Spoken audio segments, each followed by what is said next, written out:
Today's coverage of the 2022 winter meetings from San Diego, California on MASN All Access is brought to you by Toyota. For legendary safety and reliability, choose Toyota and let's go places. Joined now on MASN All Access by Orioles Director of Player Development, Matt Blood. Matt, thanks so much for taking the time. Absolutely. Thanks for having me. How's your winter meetings going so far? It's a lot of fun. Seeing a lot of people, getting a lot of work done. Awesome. So when you were going into the 2022 season, did you ever envision that so many players would develop so quickly and it would lead to so many wins this early in the rebuilding process? I mean, it's always the hope. You know, we would like for our processes to be showing some good fruit. You know, you never want to be too optimistic or, you know, too thinking that everything is going to go well. But we're very happy that players are playing well and coaches seem to be making a good impact. I want to ask about some specific prospects as well. Start with Jordan Westburg, who won the Minor League Player of the Year in the Orioles system. Where is he in his development, and do you feel like he could make an impact on the Orioles' big league roster in 2023? We think he's getting close.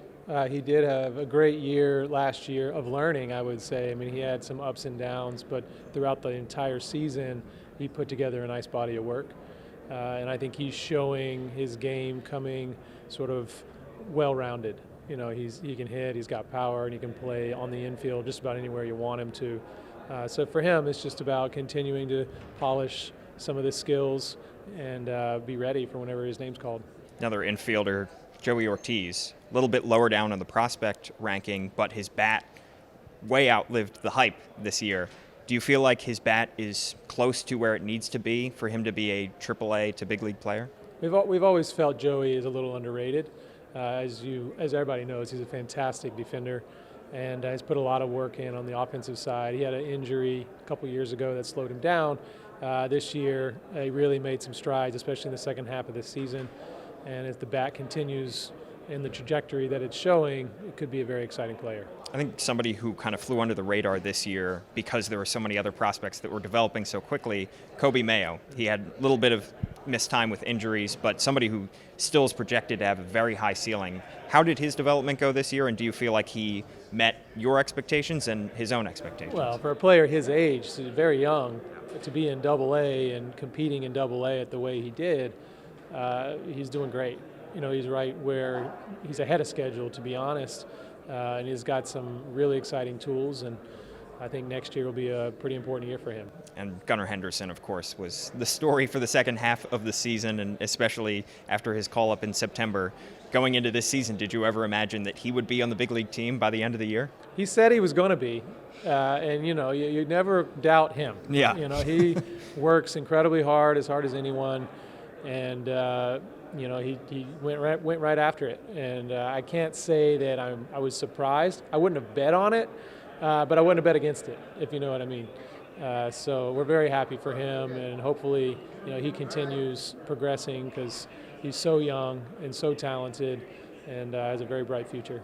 On the pitching side, Drew Rom recently added to the 40-man roster. Another guy who I think probably flies under the radar. Do you feel like he may be a little bit better of a pitcher than perhaps his ERA may have indicated?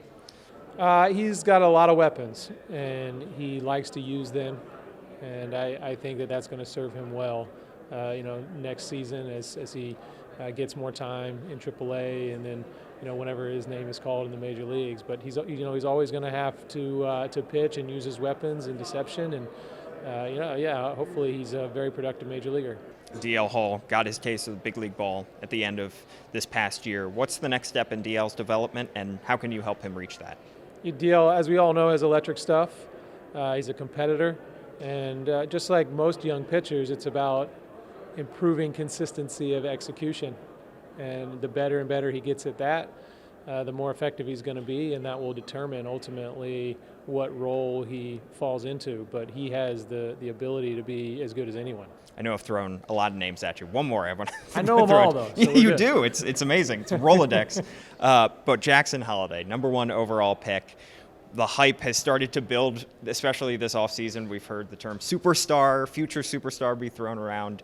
Do you feel like he has the ability to reach superstar levels at some point in his career? Well, he's 18. Yeah. So let's give him a little bit of time to develop, and before we put crazy expectations on him. But I can say that he's very advanced. For a high school player, he's as advanced as I've seen. And for him to do what he did this season at the levels that he played at his age, the strike zone discipline, the ability to make contact, very exciting for us. And just as he gets to develop physically and get stronger, he starts hitting the ball even harder, it could be pretty exciting. And for you, I feel like every single time that we've made trips to minor league ballparks, we see you there. How important is it to be in person, meeting with players and coaches, and have boots on the ground, if you will? It's very important. It's a little bit of a fine line because you don't want to micromanage. You want people to feel free to do their jobs, but also you want them to know that they're supported, and that's ultimately what I'm there for, is to support them and help with whatever is needed to just continue making this process better. And that's really what we're about, is constantly trying to improve. Orioles Director of Player Development, Matt Blood, joining us here. Matt, thanks so much. Absolutely. Thanks for watching, and tune in all week to our coverage of the 2022 baseball winter meetings from San Diego, brought to you by Toyota. For legendary safety and reliability, choose Toyota, and let's go places.